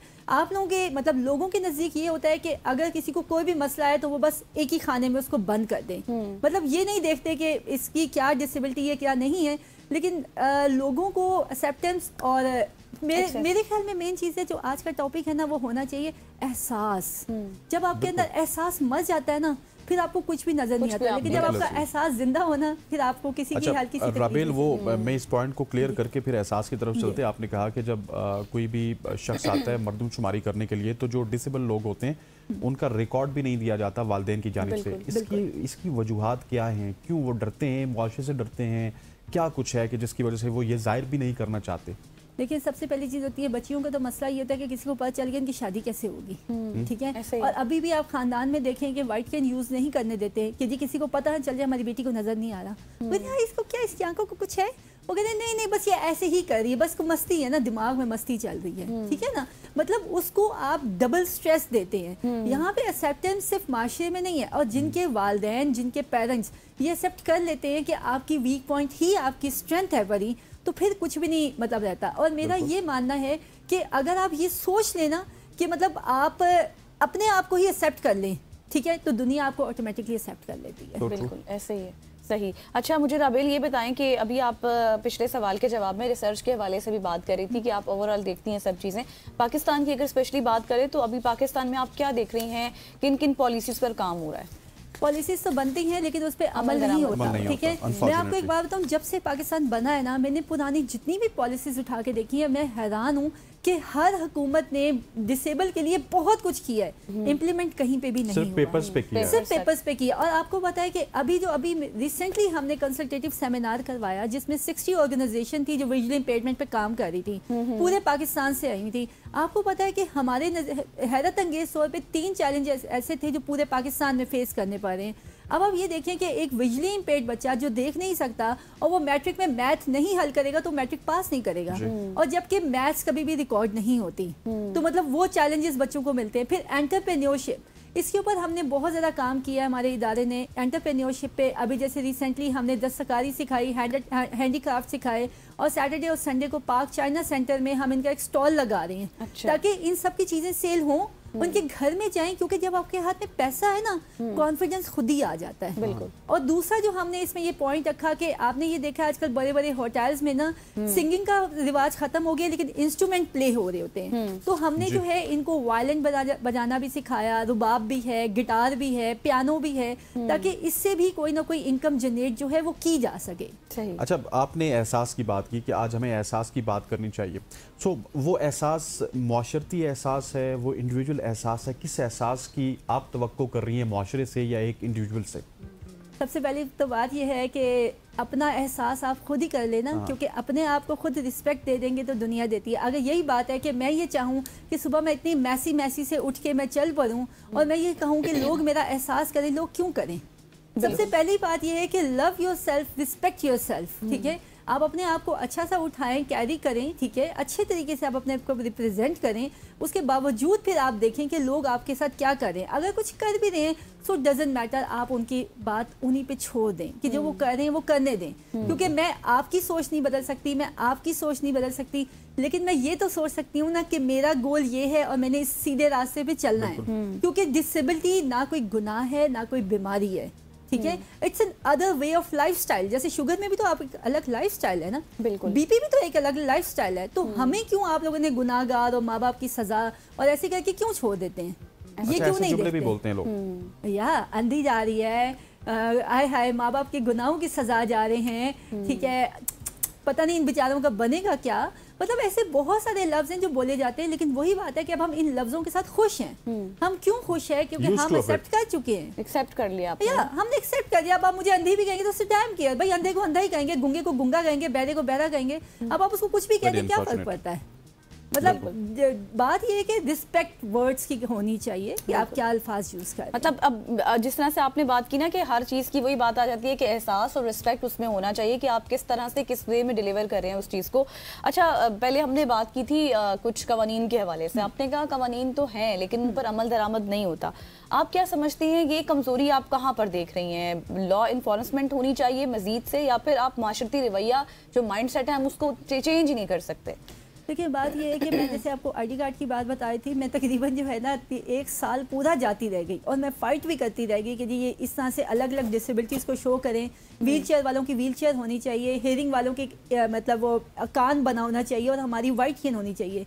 लेकिन चीज़ें चलती हैं। इसमें ये होता है कि सारा कसूर आप हुकूमत को नहीं डाल सकते, ठीक है ना। इसमें कुछ गलती हमारी भी होती है, कुछ हुकूमत की भी होती है। और मेरा तो सिंपल सा ये है कि कहते हैं ना जैसे अवाम वैसे हुक्मरान। तो इसको मतलब मेरा नहीं ख्याल कि हम सारा मलबा किसी और चीज़ पर डालें, क्योंकि देखिए हो सकता है यू आर द बॉस, आप ठीक हो, लेकिन आपके नीचे वाले जो है ना वो कुछ गड़बड़ कर रहे हैं, तो इसमें आपका तो कसूर नहीं है। और अगर आप चीज़ों पे फोकस भी करेंगे तो ये तो सिस्टम नीचे से लेके ऊपर तक ठीक होने वाला है। तो हम सबको ठीक करने से बेहतर नहीं कि हम अपने आप को ठीक करें। बिल्कुल। अच्छा, गवर्नमेंट की इदारों की बात की जाए तो वहाँ पे हमने ऑलरेडी कवानीन की बात कर ली कि हर गवर्नमेंट आती है तो वो नए कवानीन बनाती है, लेकिन क्या उन कवानीन पे इम्प्लीमेंट तो जिस तरह आपने कहा कि नहीं होता, लेकिन गवर्नमेंट के डिपार्टमेंट्स में और गवर्नमेंट के जो इंस्टीट्यूशंस हैं यहाँ पे कितनी ज़्यादा ज़रूरत है कि डिसेबल लोगों की जो जॉब्स हैं वो उनको मिलनी चाहिए, उनको अप्रिशिएट करना चाहिए, ताकि जो डिसेबल कम्युनिटी है ये भी अपने आप को इस कौम का एक हिस्सा समझे। देखिए मैं आपको एक बात बताऊं, हमारा काम जो है ना सिर्फ प्राइवेट ऑर्गेनाइजेशन के साथ नहीं, हम गवर्नमेंट ऑर्गेनाइजेशंस के साथ भी काम करते हैं, ठीक है। और अगर मैं आपको ये बताऊं कि पूरे पाकिस्तान में अब तक 30 से 35 IT लैब्स तो हमने गवर्नमेंट स्कूलों में लगा के दी हैं, ठीक है, कि ताकि विजुअली इम्पेयर्ड बच्चा जो है वो तालीम हासिल कर सके, उसको कंप्यूटर लैब मिले, उसको UPS लगा हो और वो इजीली बैठ के करे। लेकिन ऑनेस्टली स्पीकिंग के कुछ इलाके ऐसे हैं जहाँ पे हमने UPS, AC और कंप्यूटर्स लगा के दिए हैं। AC में जो है वो जो वहाँ के जो मतलब बड़े DO होते हैं वो AC उनके घर तक पहुँच जाते हैं या कंप्यूटर घर तक पहुँच जाते हैं, तो हमें खुद भी नज़र रखनी पड़ती है। लेकिन ये है कि हाँ, कोशिश हमारी पूरी होती है कि जहाँ पे एक गवर्नमेंट नहीं कर पा रही वहाँ हम करें।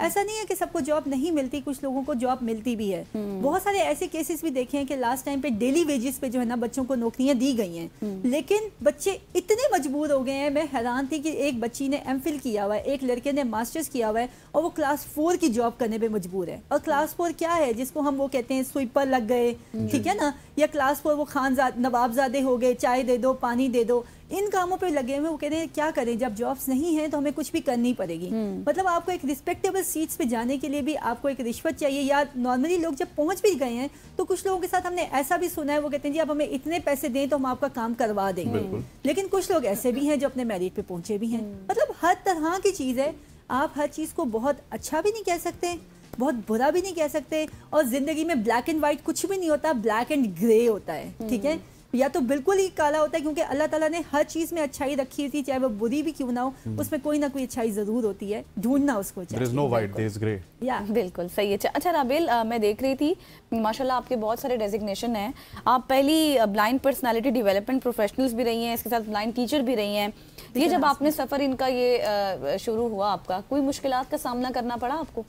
वेल चैलेंजेस सोची तो मिल गए थे कि जब मैं सीधा सीधा चलती जा रही थी और दीवार से टकराई और मेरी निगाह खत्म हो गई, तो सबसे बड़ा चैलेंज ये था कि मुझे समझ नहीं थी कि आंखों के तारे क्यों नाच रहे हैं मेरे। अच्छा। लेकिन उसके बाद मुझे नजर ही नहीं आया, जबान मेरी दिमाग से टच हुई और मतलब I was 12 years old and मैं 6th-7th क्लास में थी मैं, तो उस वक्त मुझे बुखार हो गया, तो सिटी स्कैन्स नहीं हुए, ये कहा गया कि जी अभी तो दिमाग ही हिला हुआ है, लेकिन ये नहीं पता कि पूरा दिमाग ही हिल गया है। 3 महीने के बाद नज़र बिल्कुल ख़त्म हो गई थी। तो वो 3 months जो है ना वो वाकई डिफ़िकल्ट थे। मतलब वो आप ये नहीं कह सकते कि मैं किसी की ज़िंदगी जो है ना बहुत आराम से गुजर जाती है, नहीं, life is not bed of roses. लेकिन आप जब ये समझ लेते हैं ना कि भाई ये आपकी लाइफ है, अब या तो आप इसको एडवेंचर समझ के एंजॉय करो या रोते रहो। फिर जाहिर से घर वालों ने सपोर्ट काफ़ी ज़्यादा की, जहाँ पे मतलब अब मैं चीफ कोऑर्डिनेटर हूँ, यहाँ से एजुकेशन हासिल की। लेकिन मैंने ये सोचा कि आप ज़िंदगी में एक चीज़ को नहीं लेके चलोगे। मैंने तभी साथ के साथ लंदन एंड वेल यूनिवर्सिटी है, वहाँ से मैंने आर्ट्स एंड क्राफ्ट का कोर्स किया, साथ मैंने कुरान मजीद हिफ्ज़ किया, साथ साथ मैंने स्टडी स्टार्ट की और मैट्रिक में मैंने पूरे मुल्तान बोर्ड में टॉप कर लिया एज एन राइटर। और फिर मैंने ये सारी जर्नी की। तो मतलब एक चीज़ थी जो मुश्किल थी लेकिन नामुमकिन नहीं थी, मतलब टफ था। कुछ भी नामुमकिन नहीं होता, और राबेल आपकी मिसाल हमारे सामने है कि ऐसे ही है। और राबेल हमारे साथ आज दूसरी दफ़ा मौजूद थी। Rabel, thank you so much for joining us. और ख़वातीन ज़ात, ये थी आज की डिस्कशन जो कि आज के स्पेशल डे के हवाले से हमने किया। यहाँ पे वक्त हो जाता है, शॉर्ट सी कमर्शियल ब्रेक लेते हैं, वापस आते हैं, हमारे साथ रहिए।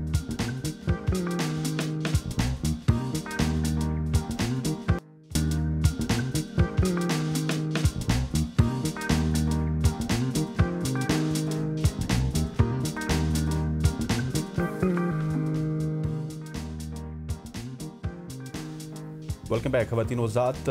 आजकल हम एक ऐसे दौर में रह रहे हैं जहाँ पे सोशल मीडिया ने हकीकत को फ़िल्टर्स, लाइट्स और झूठी चमक में लपेट कर पेश करना मामूल बना दिया है। इंस्टाग्राम हो, टिकटॉक हो या फिर यूट्यूब, हर तरफ आपको कामिल ज़िंदगी के दावे नज़र आएंगे, महंगी चीज़ें उनकी नुमाइश नज़र आएगी, ब्रांडेड आउटफिट्स होंगी, परफेक्ट घर होंगे और ऐशो आराम से भरपूर वीडियोस आपको दिखाई देती हुई हर जगह पे नज़र आएंगी। लेकिन सच ये है कि जितना सोशल मीडिया चमकता है, हकीकत उतनी ही मुख्तलिफ है। पाकिस्तान जैसे मुल्क में ये फिनोमेना और भी ख़तरनाक है, जहाँ बहुत से इन्फ्लुएंसर्स अपनी परफेक्ट लाइफ दिखाकर नौजवान नस्ल का ज़हनी दबाव बढ़ा रहे हैं। वो महंगी गाड़ियाँ, बैरून मुल्क सफ़र या फिर लाइफस्टाइल प्रोडक्ट्स और मसनूई ग्लैमर ये ऐसे दिखाते हैं जैसे ये हर किसी की रोज़मर्रा ज़िंदगी हो। लेकिन हालांकि अगर इसके पसे मंज़र पे देखा जाए, पसे पर्दा देखा जाए, तो इनकी अपनी हकीकत अक्सर बिल्कुल मुख्तलिफ होती है। ये स्पॉन्सर्ड मवाद है, उधार पर बनने वाला कंटेंट आपको दिखाया जाता है, जो नज़र आता है वही हकीकत नहीं होती। वाले बयानिए ने नौजवान को खुद एतमादी, ज़हनी सेहत और तरजीहात को शदीद मुतासिर किया। और आज इसी मौजू पे बात करेंगे, और इस मौजू पे बात करने के लिए हमारे साथ मौजूद हमारे साथ इन स्टूडियो मौजूद है इम्तिनान अहमद साहब। किसी तारुफ के मोहताज नहीं है, आप सब जानते हैं। Thank you so much for your time sir. सबसे पहले मुझे ये बताएं कि अकॉर्डिंग टू यू आप कितना डिफरेंस देखते हैं कि क्या टिकटॉकर्स शो कर रहे हैं, कितना डिफरेंस है? वैसे मैंने टिकटॉक भी और इंस्टाग्राम भी और फेसबुक पे लिया था, और ये भी काफी पाकिस्तान के जाने पहचाने इन्फ्लुएंसर हैं। बिल्कुल बिल्कुल, मैंने इसीलिए कहा किसी तारुफ के मोहताज नहीं है ये। तो आपके मुताबिक क्या डिफरेंस आप देख रहे हैं, कितना गैप है कि वो क्या शो करते हैं और क्या उनकी एक्चुअल लाइफ है? असल में इस कॉन्सेप्ट को समझने के लिए ना what we need to understand कि कंटेंट के अंदर एक चीज़ होती है कंटेंट क्रिएशन, और एक चीज़ है जिसको हम कहते हैं कंटेंट क्यूरेशन। कि मैं कंटेंट बना नहीं रहा हूँ, लेकिन मैं उसको जानकर इतना खूबसूरत बना रहा हूँ, इतना अच्छा बना रहा हूँ कि जो आपको अट्रैक्ट करे और आप देखने को मजबूर हो जाए। जब ये सोशल मीडिया प्लेटफॉर्म्स नए आए थे, वो क्यों चले थे? वो इसलिए चले थे ये प्लेटफॉर्म्स कि कोई अपनी बिल्ली की तस्वीर डाल रहा है, कोई सोकर उठा है वो उसके बारे में बात कर रहा है, किसी को सड़क पे ट्रैफिक नजर आई उसके बारे में बात कर रहा है। तो हर कोई रियल चीज़ों के बारे में बात करता था। तो प्लेटफॉर्म्स चल पड़े कि जो अगर इंसान को ह्यूमनिस्टिक देखना आपने, जैसा इंसान है, तो उस ह्यूमनिस्टिक नेचर की वजह से प्लेटफॉर्म्स की ग्रोथ हो गई। बिल्कुल। अब जो आप देखते हैं अपनी, कभी भी आप किसी भी प्लेटफॉर्म की, इंस्टाग्राम की, फेसबुक की, आप सिर्फ फीड देख लें, हर चीज़ क्यूरेशन के मुताबिक होगी। पहले आपको एक अच्छी सी बॉडी दिखाई जाएगी कि मैंने कितनी अच्छी बॉडी बिल्डिंग की है। उसके बाद आपको एक अच्छी सी कोई मॉडल आ जाएगी, कोई साहब होंगे जो अपना सामान बेच रहे होंगे। तो सब कुछ एक क्यूरेशन के हिसाब से चलता है। कभी भी ये मुसीबत यही है हमारे यहाँ कि हम लोग बैठकर सोचते नहीं है। एक दिन सिर्फ सोशल मीडिया पे देखें कि मैंने ये नहीं देखना कि मैं देख क्या रहा हूँ, मैंने देखना कि किस तरतीब से आ रहा है। Exactly. जब आप तरतीब देखेंगे आपको हर 8वीं पोस्ट के बाद पैटर्न रिपीट होता हुआ नजर आएगा कि ये पैटर्न है। पहले मॉडल कोई और थी, 8वीं के बाद 9वें पे मॉडल आई, लेकिन इस दफा मॉडल बदल गई। पहले दूसरे नंबर पे आपको इश्तहार नजर आया था, इस दफा दूसरे नंबर पे कोई और इश्तहार नजर आया। ये कंप्लीट एक पैटर्न है। ये पैटर्न फेसबुक पे 4 पोस्ट पे है, इंस्टाग्राम पे 8 पोस्ट पे है। जब आप ये देखते हैं तो आपको फिर एहसास होता है ये तो आपको बेवकूफ़ बनाया जा रहा है कॉन्टिन्यूसली। अब जो ये नई नस्ल है इससे बहुत सारी उम्मीदें हैं। अभी रिसेंटली वेस्ट के अंदर एक बहुत अच्छी रिसर्च हुई है, उन्होंने सैंपल साइज बहुत बड़ा लिया, 2.5 लाख लोगों का सैंपल साइज लिया। उसकी रिसर्च की कि जो बाहर अभी ये कॉन्सेप्ट शुरू हो गया, हमारे यहाँ अभी भी नहीं आया। कहते ही हैं कि अब जो नौजवान नस्ल है बाहर वो ये सोच रही है कि वो जीरो पोस्टिंग पे, उसको पोस्टिंग जीरो की इन्होंने टर्मिनोलॉजी दी है कि इंस्टाग्राम के उनके अकाउंट्स हैं but they not posting anything. तो लोगों को भी ये एहसास हो रहा है कि अगर क्यूरेशन है, अब आपने ये देखा कि पिछले कुछ अरसे में, पिछले 5-6 महीने के अंदर अंदर AI बेस्ड कंटेंट बहुत ज्यादा आपको नजर आने लगा। जितना AI बेस्ड है वो सारा कंटेंट क्यूरेटेड है। तो जब आप ओरिजिनल चीज देख ही नहीं रहे तो आप उससे क्या निकालने की कोशिश करेंगे। अच्छा, एक और बड़ा इंपॉर्टेंट एलिमेंट है, हमें ये जरूर सोचना चाहिए कि जो भी इंसान आपको कंटेंट बनाकर दिखा रहा है वो दिखा क्यों रहा है, उसका मकसद क्या है। अगर मैं यहाँ पर, चूंकि मेरा ज्यादातर कंटेंट दीन के बारे में या अखलाकियात के बारे में होता है और उसके व्यूज आपको पता है कम ही आते हैं। अब अच्छे आते हैं आपके व्यूज, अच्छे आते हैं अल्हम्दुलिल्लाह, आप जैसे दोस्तों की मोहब्बत अच्छे आ जाते हैं। तो पॉइंट ये है कि लेकिन अगर मुझे ये एहसास हो कि अगर मुझे आप दोनों की अटेंशन चाहिए तो मे बी मैं फैमिली व्लॉगिंग कर लूँ, मे बी मैं अमीर होकर दिखा दूँ, कुछ ऐसा दिखाऊं कि जिससे आप अट्रैक्ट हो जाए, तो मुझे अटेंशन ग्रैब करनी है। अब ऐसा कंटेंट मैं बना क्यों रहा हूँ, क्योंकि मुझे पैसे चाहिए उस कंटेंट के। आज अगर टिकटॉक पैसे देना बंद कर दे, आज अगर इंस्टाग्राम से आपको कोलैबोरेशंस होना बंद हो जाए, आज अगर यूट्यूब पैसे देना बंद कर दे, 90% कंटेंट क्रिएटर्स चले जाएंगे। This is business. जो आपको बेचा जा रहा है उसके पीछे कोई ना कोई मकसद है, तब वो काम क्यूरेशन में और तब वो काम कंटेंट में क्रिएट हो। बिल्कुल ऐसी। अच्छा, जो मैंने इंट्रो दिया था वो तो आपने भी सुन लिया कि ये चमक दमक फिर क्यों दिखाई जाती है। इन्फ्लुएंसर्स की जानिब से भी, कोलैब करने वालों की जानिब से भी आपने एक बड़ा ज़बरदस्त पॉइंट रेज किया कि जब फेसबुक को या फिर इंस्टाग्राम को उरूज मिला था वो इस वजह से कि लोग रियलिटी दिखाते थे। अब रियलिटी नहीं दिखा रहे, चमक दमक दिखा रहे हैं। क्या हमारे माशरे में चमक दमक को ज़्यादा एक्सेप्ट किया जाता है? एग्जैक्टली। जो सोशल मीडिया प्लेटफॉर्म्स है ना, मैं इसको ये मानता हूँ कि ये शायद आपको बिगाड़ कम रहे, ये आपके एम्पलीफायर है। जिस तरह हर साउंड के स्पीकर के साथ एक एम्पलीफायर है जो मुकब्बिर का काम करता है, कि उसका काम है आवाज़ दूर तक पहुँचाना, तो वो मुकब्बिर का काम सोशल मीडिया करता है। जितनी लालच, नफरत और मसाइल हमारे अंदर होंगे वो उसको एम्पलीफाई कर देगा, उसको छुपाएगा नहीं, बढ़ा चढ़ा कर बयान करेगा। आज जो कुछ आप अपने इर्द गिर्द देख रहे हैं, माशरे में देख रहे हैं, सड़कों पे देख रहे हैं, वो सब कुछ रिफ्लेक्ट हो रहा है सोशल मीडिया पे। And that's why we are chasing the same dream. हमें ये समझ क्यों नहीं आता कि 24 साल की उम्र में कोई मल्टी मिलियनेयर, बिलियनेयर एक कोर्स करने से नहीं बन जाएगा।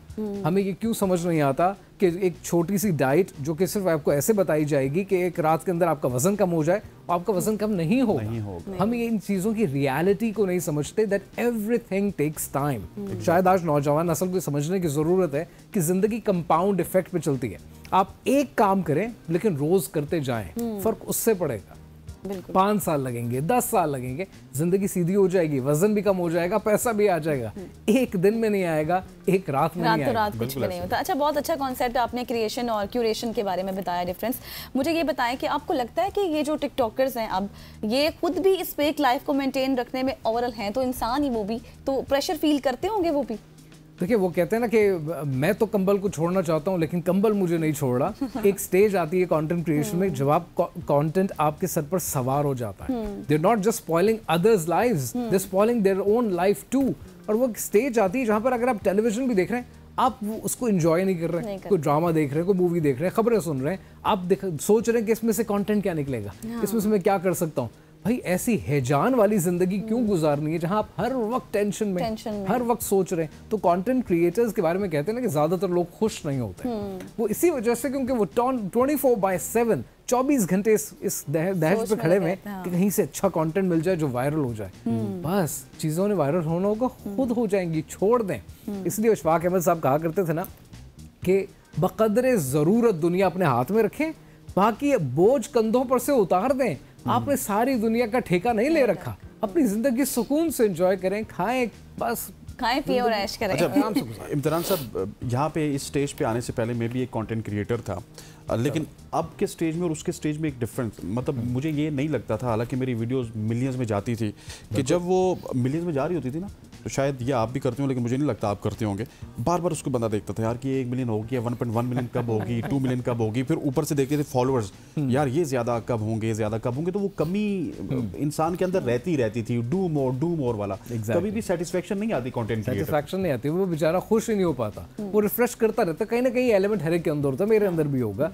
मेरी बस कोशिश अब आजकल ये होती है कि जितनी प्लेटफॉर्म्स है, फेसबुक है, इंस्टाग्राम है, यूट्यूब है, टिकटॉक है, हम ये देखते हैं ओवरऑल, मुझे सिर्फ एक नंबर अपनी टीम से चाहिए होता है कि भाई मुझे सिर्फ बता दो कि टोटल ओवरऑल कहाँ तक पैगाम गया। कहीं पे 10,000 गया होगा, कहीं पे 10 लाख गया होगा, कहीं पे 20 लाख। अच्छा नंबर हम अचीव कर रहे हैं, पैगाम ज़्यादातर लोगों तक पहुँच रहा है, दैट्स इट। अगर मैं इस चक्कर में लग गया ना कि फॉलोअर बढ़े कि नहीं बढ़े, फॉलोअर कम तो नहीं हो गए, अब पैसे कितने बने, पैसे नहीं बने, तो भाई मैं फिर अपनी ज़िंदगी नहीं इंजॉय कर पाऊंगा। फिर अगर वो ज़िंदगी को उसने ख़राब करना शुरू कर दिया, what's the point of creating everything. सही। अच्छा, तो इम्तिनान साहब, आप मुझे फिर ये बताएं कि अक्सर लोग, जिस तरह हम लोग देखते हैं इस तरह की वीडियोस, बहुत सारे लोग हैं फिर वो कॉम्प्लेक्स का शिकार हो जाते हैं। वो ज़ाहिर है वो अपनी रियल लाइफ में इस चीज़ों को दूसरे लोग जो है देखने वाले, वो करने की कोशिश करते हैं इम्प्लीमेंट, फिर उनके एक्सपेंडिचर्स उस तरह से मीट नहीं होते, इतनी सैलरीज नहीं होती, वो नहीं कर सकते, फिर रिश्तों में भी ऐसे दरारें आ जाती हैं, हस्बैंड वाइफ में भी तलाक़ें होती हैं, इस तरह के भी केसेस हमने देखे। तो फिर आप क्या समझते हैं, अब ये जो लग्जरी लाइफ है, परफेक्ट दिखना, ब्रांडेड लाइफ है, ये अब एक टॉक्सिक सा कल्चर होता जा रहा है? देखिए, इतना टॉक्सिक है कि आपको याद होगा कि एक ट्रेंड चला था, वोक अप लाइक दिस, और सबको पता है कि nobody wakes up like this. सबने वेकअप्स किए, सबने चीज़ों को बेहतर बनाने की और दिखाने की कोशिश की। ये कॉन्टिन्यूसली आपको ख़राब ही करेगा। What we need to understand is कि हम अपनी ज़िंदगी को एक बेसिक पैरामीटर्स बनाएं। जो चीज़ें फेक हैं हमें नहीं चाहिए। बहुत सी चीज़ें, और आजकल दुनिया के पास बहुत अवेयरनेस है, व्यूअर्स जो कंटेंट देखते हैं, कस्टमर्स जो चीज़ें खरीदते हैं, उन सबको पता है क्या सही है और क्या बेवकूफ़ी है, कहाँ पर आपको बेवकूफ़ बनाया जा रहा है, कौन कौन सी चीज़ें फेक हैं, समझ में आ जाता है। अब पहला काम ये करना है कि जो कंटेंट आप देख रहे हैं, इसको सिर्फ एक दफ़ा सोचें कि मैं देख क्यों रहा हूँ, क्या इसकी मुझे ज़रूरत है, नहीं ज़रूरत तो वहीं पे बटन अवेलेबल है कि मुझे इस किस्म का कंटेंट नहीं देखना। अगर एक साहब अपना कोई सामान बेच रहे हैं, आपको नहीं चाहिए, तो आप उसके बारे में बता सकते हैं। आप ये बता सकते हैं कि मुझे इस किस्म की रील्स नहीं चाहिए, और सिर्फ ये सोचें कि जितना मैंने कंटेंट देखा है, इसने मुझे आज के दिन में कितनी इम्प्रूवमेंट दी है दिन के अंदर। मैं अक्सर लोगों से पूछता हूँ, बैठे हुए रील्स देख रहे होते हैं, आधा घंटा हो गया, लंच ब्रेक थी, देख लिया, मैं उनसे अक्सर पूछता हूँ, अच्छा यार क्या देख रहे थे? बहुत कुछ देखा, याद नहीं है, nobody knows, बस कुछ था, बस देख लिया। So we are just killing our time. और ये जितना प्लेटफॉर्म है, ये कभी भी राइट टू लेफ्ट या लेफ्ट टू राइट स्वाइप नहीं होता, क्योंकि अगर वो होगा तो किताब की तरह आपको एहसास होगा, अरे ये ख़त्म हो गया। लेकिन वो किताब का एहसास ही तो नहीं देना, तो ये टॉप टू बॉटम चलता रहता है, आप स्वाइप करते रहते हो, तो कभी ख़त्म ना होने वाला सिलसिला है। आपको पता भी नहीं चलता आपका वक्त किधर गया। आज दुनिया में हर इंसान जो करने की कोशिश कर रहा है, चाहे वो पैसा कमा रहा है, चाहे वो बिजनेसेस बना रहा है, इवेंचुअली ट्राइंग टू अचीव, वो जिंदगी से वक्त कमाने की कोशिश कर रहे हैं कि हाँ ऐसा दिन आए कि जब मुझे काम ना करना पड़े और मेरे पास पैसे हो, मेरी जिंदगी में वक्त बच जाए। तो ये वक्त सारा उठाकर हम क्या कर रहे हैं, ये उठा के हम सोशल मीडिया प्लेटफॉर्म पर जाया कर रहे हैं। इम्तिनान साहब, आप हमारे साथ ही मौजूद रहेंगे, यहाँ पर लेंगे एक शॉर्ट सी ब्रेक लेने के बाद वापस आएंगे और गुफ्तगू यहीं से आगे बढ़ाएंगे। स्टे विद अस।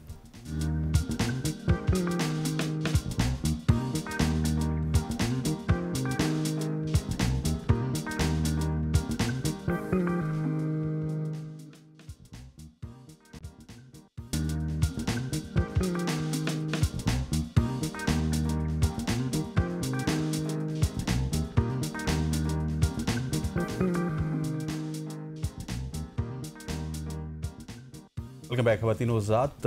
इम्तिनान अहमद साहब हमारे साथ मौजूद हैं, हम उनसे बात कर रहे हैं टिकटॉक, इंस्टाग्राम और फेसबुक की जो पर्सनालिटीज़ हैं, उनकी जो फेक लाइफ है उसके हवाले से। इम्तिनान साहब, एक सवाल ये भी मैं आपसे करना चाहूँगा कि ये जो कंटेंट क्रिएटर हैं या फिर हम लोग भी हैं, हम लोग अपनी जो वो गमी वाली तस्वीरें हैं, वो तस्वीर हम नहीं लगाते। किसी अच्छी जगह पे रेस्टोरेंट में बैठे होंगे, हम अपना अच्छा एंगल दिखाने की कोशिश करते हैं, तो दूसरा एंगल हम लाइफ में भी नहीं दिखाते, डिस्कशन में भी नहीं दिखाते, लेकिन अगर कंटेंट में दिखाएंगे तो ज़्यादा वो वैल्यू नहीं करेंगे लोग उसको।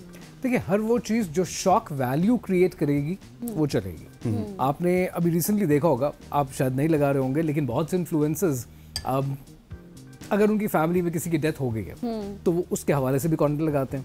और अगर कोई पुरानी डेथ है तो वो उसको भी कैश इन करने के लिए वो लगाते हैं। मैं ये नहीं कह रहा हूँ, मैं किसी के एहसासात को छेड़ने की कोशिश नहीं कर रहा हूँ, बहुत सी चीज़ें जेन्युइन होंगी, but at the same time many a times you can spot कि यार ये फेक कहानी की जा रही है कि आज मैं उनको याद कर रहा हूँ, लेकिन साथ साथ आप जो जो चीज़ें बता रहे हैं वो आप सामान बेचने की भी कोशिश कर रहे हैं। What you trying to do is कि आप, जो शैतान बेसिकली करता भी यही है ना, कि वो सच के साथ बहुत सारा झूठ मिला देता है, तो वो मिक्सअप हो जाता है। अनफॉर्चुनेटली वही हो रहा होता है कि आप अपने इमोशंस भी बेचने की कोशिश करते हैं और साथ कुछ और भी बेचने की कोशिश करते हैं। कोई कॉन्सेप्ट भी हो सकता है, doesn't have to be a product all the time. हम शायद किसी ज़माने में नहीं लगाया करते थे, अब आप नहीं लगाते होंगे, उदासी की तस्वीरें या ज़िंदगी की डार्क साइड या ज़िंदगी की उदास साइड, लेकिन अब कंटेंट क्रिएटर उसको भी कैश इन करते हैं। Anything that would bring them value, उनको व्यूज़ मिलेंगे, फॉलोअर्स मिलेंगे, लोग करते हैं।